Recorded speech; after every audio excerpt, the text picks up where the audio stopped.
Hello students, मैं हूं विकास कुमार सिंह और आप देख रहे हैं आपका अपना यूट्यूब चैनल यूडोज क्लासेस। आज के इस वीडियो में हम लोग ऊतक के बारे में बात करेंगे। ऊतक यानी टिश्यू। तो चलिए जानते हैं इसके बारे में। देखिए, समान उत्पत्ति तथा समान कार्यों को संपादित करने वाली कोशिकाओं के समूह को क्या कहा जाता है? ऊतक कहा जाता है। देखिए, जो ऊतक होता है वो बहुत सारे कोशिकाओं से मिलकर के बना होता है और जो भी कोशिका होता है वो एक ही जगह से उत्पन्न हुआ होता है। उसका मदर सेल एक ही होता है।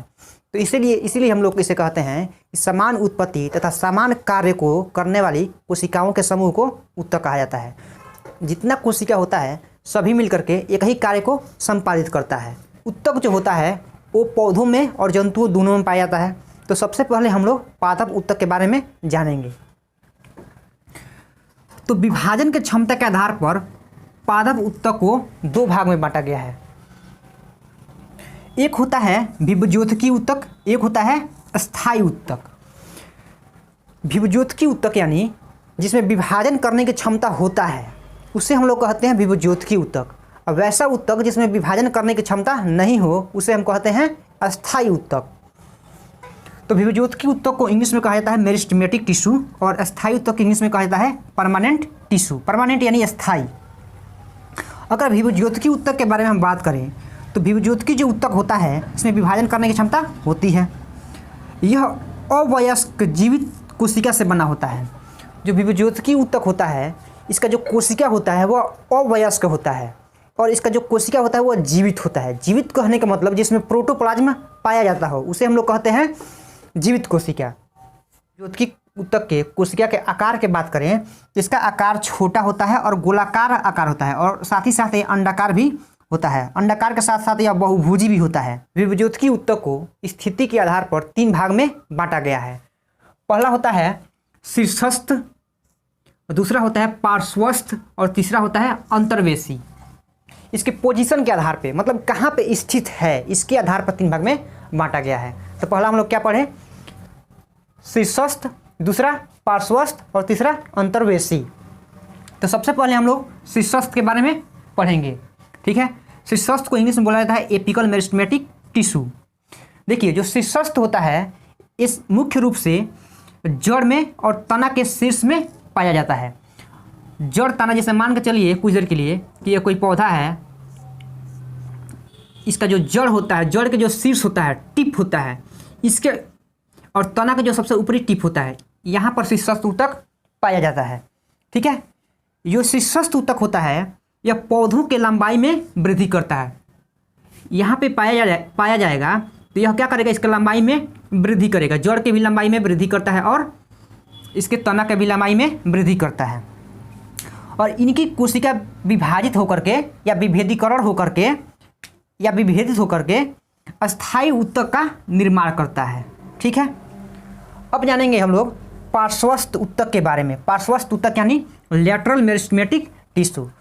जो पार्श्वस्थ ऊतक होता है ये पौधों के तने के साइड में पाया जाएगा। साइड यानी पार्श्व, बगल में पाया जाएगा।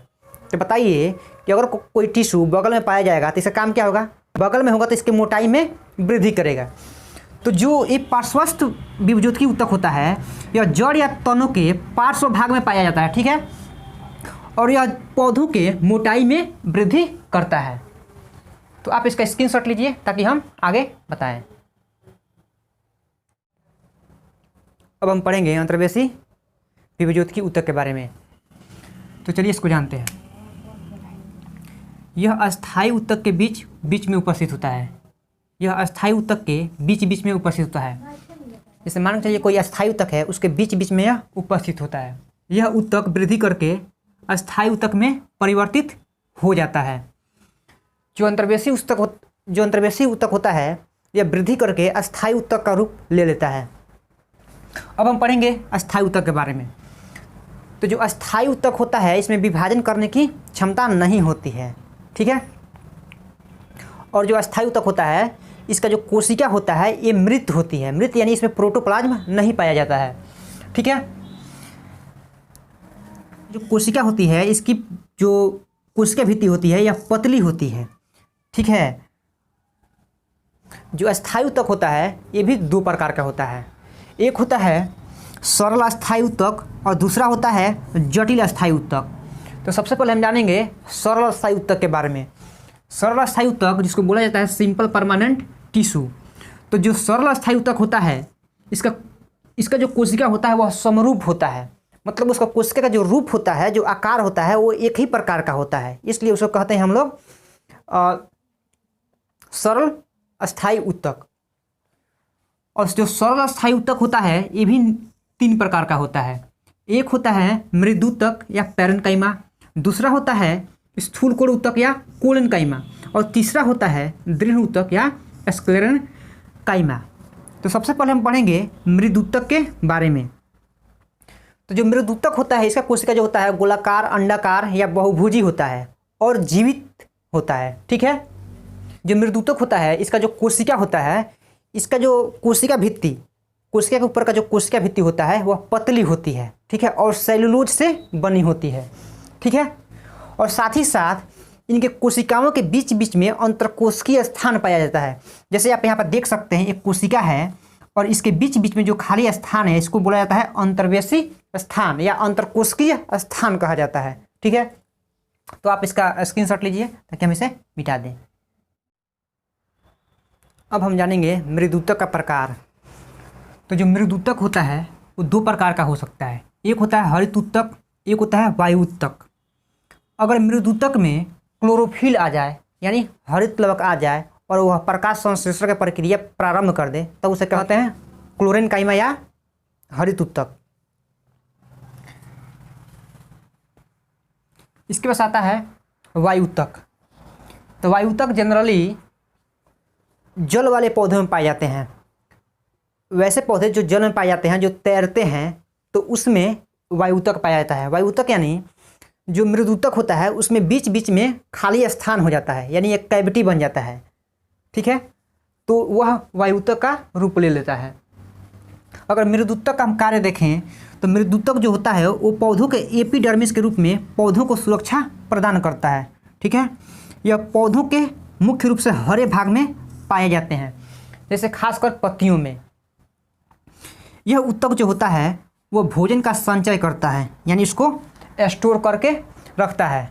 अब देखिए, अगर आपको एपिडर्मिस समझ में नहीं आ रहा हो तो मैं आपको यहाँ पे एपिडर्मिस का स्ट्रक्चर बना के दिखाया हूँ।